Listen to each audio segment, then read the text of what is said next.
do think so because, look, you can blame Kawhi all you want for playing GM. And Kawhi had a bad Game 7 against Denver. But otherwise, Kawhi has been an all-time great throughout his whole career, an all-time great playoff performer. Just look at what he does in the playoffs. He's been unbelievable in the clutch. Even Mariano Rivera blew some World Series, right? It happens even to the best closers of all time. But that's what Kawhi has been, like an all-time great clutch player. Now, are Kawhi and Paul George's talent and skills pitched quite as high, and physical gifts pitched quite as high as LeBron and AD? No, not quite. But they should be good enough, given the right supporting cast, to get it done. And they seem to have the right supporting cast now with the Clippers. They bring in Rondo. They go, by the way, we were talking about Terrence Mann. That kid can play. He can play. I like Terrence Mann. I like him a lot. They still have Patrick Beverley and Reggie Jackson and Marcus Morris and Zubac and, Ibaka and Batum. They have a supporting cast. And Kawhi is going to play the way he's going to play in the playoffs, which is, a 30-point-plus guy and a great player, an MVP-level player. It comes down to what Paul George does. If Paul George can elevate or even just stay Paul George in the playoffs, they have a chance to win the whole thing. The problem with Paul George, as it is the problem with James Harden, although Harden is falling from higher heights than Paul George, is he has been unable consistently just to stay Paul George when it matters most. Therefore, the Clippers, who are ready to win a chip, it looks like to me on paper, the Lakers are hurting, the Nets are hurting, and even if they weren't, the Clippers are right there, are depending on the guy Kawhi made them give all that stuff up for to come through when it matters most. That's Paul George. I think you're wrong on this. I truly, truly do. But before I get into that, let me say that the Denver Nuggets are real. Michael Porter is special. And right now, we have universally walked around acknowledging Jerry West as one of the greatest, if not the greatest executive in the history of sports, in the history of basketball. I would remind everybody that Jerry West was a consultant and a right-hand man to Ballmer and Lawrence Frank, Doc Rivers, and those boys in L.A. They had the 12th and the 13th pick. Passed on. It was either 12th or the 13th or the 13th or 14th, I remember. It was one of the, but they had back-to-back picks in the first round. And they passed up on Michael Porter Jr. Because of his back? That's right. Hey, I understand. That's a reasonable reason to back off from somebody. But damn it was a mistake. As we look at Michael Porter, ladies and gentlemen, let me put y'all on notice. This man is a young, rising star in basketball. And if he can stay healthy, the Denver Nuggets will win a championship within the next 2 to 3 years. Could be this year. It could be this year, but they will win a championship because Jamal Murray is that dude and the Joker is the Joker. You watched the game last night. Yes, I did. Did you see the two-man game that Jokic and Aaron Gordon had going? Listen. When Aaron Gordon cut to the basket? I understand that, and that's a big deal, particularly when you got bigs like Drummond and Anthony Davis with LeBron in the West to deal with. Aaron Gordon is definitely a plus. It's not an accident they're undefeated with since he arrived at 4-0. But let me tell you why I'm going with Kawhi Leonard as the guy with the pressure.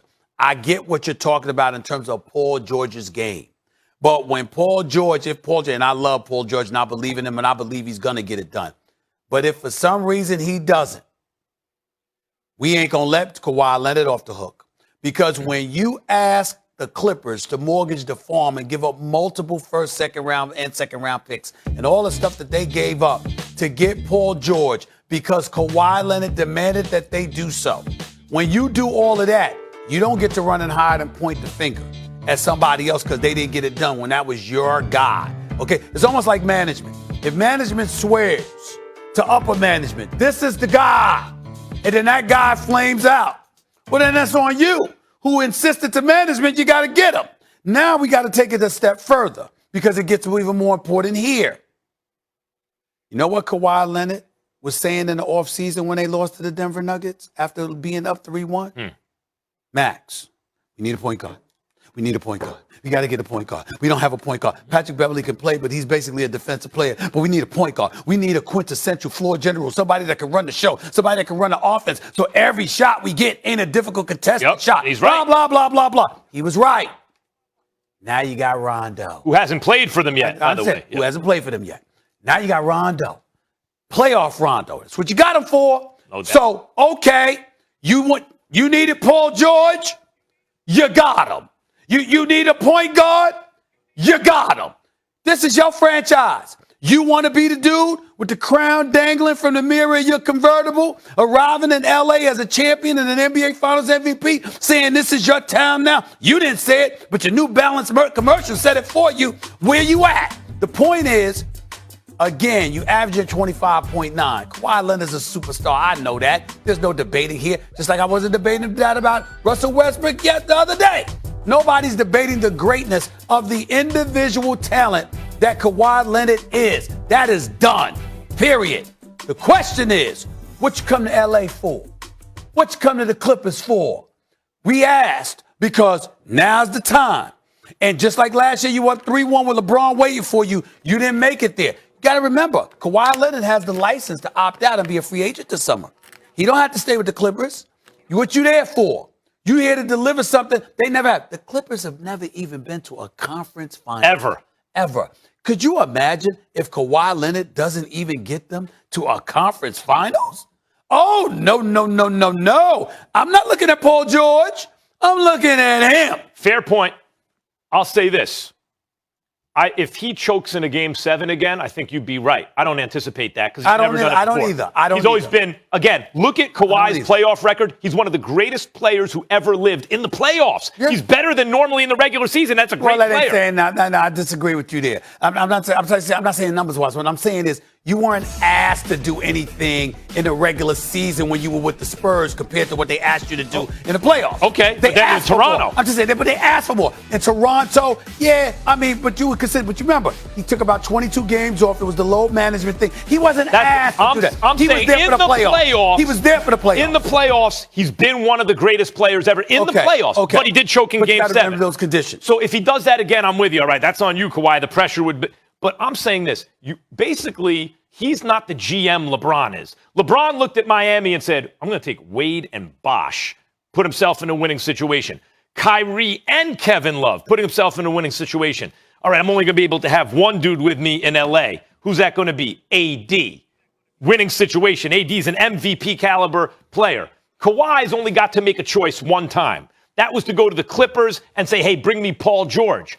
Paul George then has to be a second banana who can play at almost an MVP level. He hasn't done it in the playoffs. Now, the reason he's with the Clippers and not the Lakers, Stephen A., is because LeBron tried to get him in LA. Hey, come join me and AD. That's non-competitive. The league is not competitive. And I respect you for that. Kawhi's like, no, I'm going to compete against you. The best available dude was Paul George. Yeah, but that's you. Why don't you get the hell over it, Max? Why don't you stop hiding behind all of this stuff? Max, why don't you give him a Christmas card? Buy him a Christmas present. Invite him over to dinner. You want to celebrate Paul that? George got to step up. No. What I'm saying to you is that, yeah, that's what he did. Yeah. I respect that. He did it.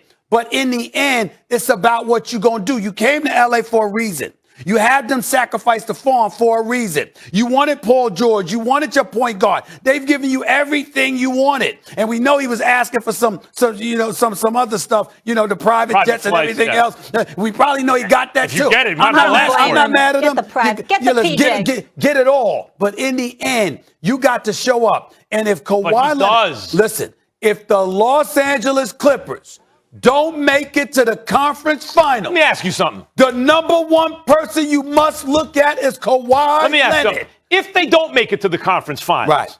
And who do you predict it will be who has underperformed? Kawhi, Rondo, or Paul George? I would tell you it would be Paul George based on history. Right. Based on history. Because Rondo shows up in the playoffs, and Kawhi has too, except Game 7 last year. But what I'm saying to you is, again, similar to what I was talking about with Westbrook, I know what you can do. I know your numbers. That's a given. The point is, you got to finish the job. And if you're Kawhi Leonard and you know, Ballmer did all of this because you're trying to build a new arena where the former LA Kawhi said, get me Paul George or I'm not coming. Where the LA Forum used to be, you're trying to build a new arena there. You're trying to establish yourself in LA. This is what you're trying to do. It's a big deal. That's why he did all of this. So let me get this straight. You got to at least get us to the conference finals.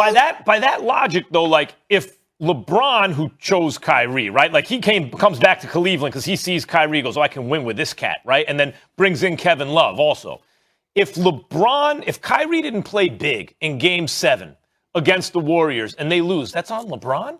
No, that's like LeBron identified a killer in Kyrie. If anything you want to criticize Kawhi about is that he thought Paul George had something in him, which might be there, by the way. I'm rooting for Paul George just like you Paul are. George does it have might it be in there, him. and he Listen, might do it, let me but he tell you, hasn't done it The problem yet. with Paul George is that you're constantly asking him to be that dude that scores regardless of being contested, whatever. Nothing is coming easy for Paul George because nobody is facilitating Rondo. anything easy for Paul George. That's why Rondo's going to be so important. That's why the pressure's on him, because he has that now. But I'm not saying that Paul George doesn't have to produce. I'm saying in the end, if the Clippers come up short, how dare anybody look at Paul George before they look at Kawhi Leonard? You didn't show up in Game 7 either. So if Kawhi drops 30 a night, hits clutch shot after clutch shot, and they come up short against a monster like Denver or Utah, and Paul George you're doesn't put looking that on at Kawhi? it differently than me. You know what I'm looking at it, Max?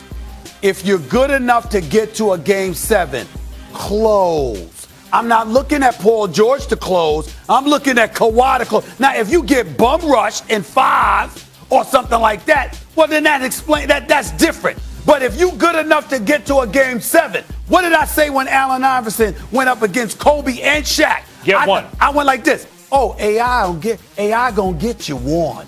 He gonna get you one. When Jordan, you get to a Game 7, you Kawhi Leonard, you should be able to close. When Michael Jordan went to a Game 7 against the Pistons, defending champions, Scottie Pippen had a migraine, scored 2 points in 40 minutes, right? Was that on Jordan for not closing? No, but that was before Jordan became a champion. But Kawhi's a two-time But champion. you want to point to that game and say that's on Jordan because they got to a Game 7? No, but we were talking about, we talk about the bad boy Pistons. They beat you. They made new rules because of what they did to Jordan. Yeah. Are you kidding me? You can't compare. The point is, you're not looking at MJ, you're looking at Pippen. Listen, Jordan got beat up. In the case of Kawhi Leonard, Jamal Murray dropped 40. 40. I'm not arguing against that. 40. I'm not arguing against Kawhi choking in this game. He just never choked before. Could you have stopped Jamal Murray from dropping 40? Nobody stopped Jamal Murray. Oh, really? No. I thought Kawhi could. No, nobody could stop Jamal Murray. I thought Kawhi could. Nobody could stop Jamal Murray. Stop. I understand. He just had a series against Donovan Mitchell. 50 points, no turnovers one game. Listen, 50 with no turnovers. Kawhi Leonard, what is Kawhi Leonard known for? Why was he in MVP against Miami? Defense. Thank you. Yep. Thank you. But ain't no defensive player stopping that Jamal Murray. Okay. Well, then you ain't that dude.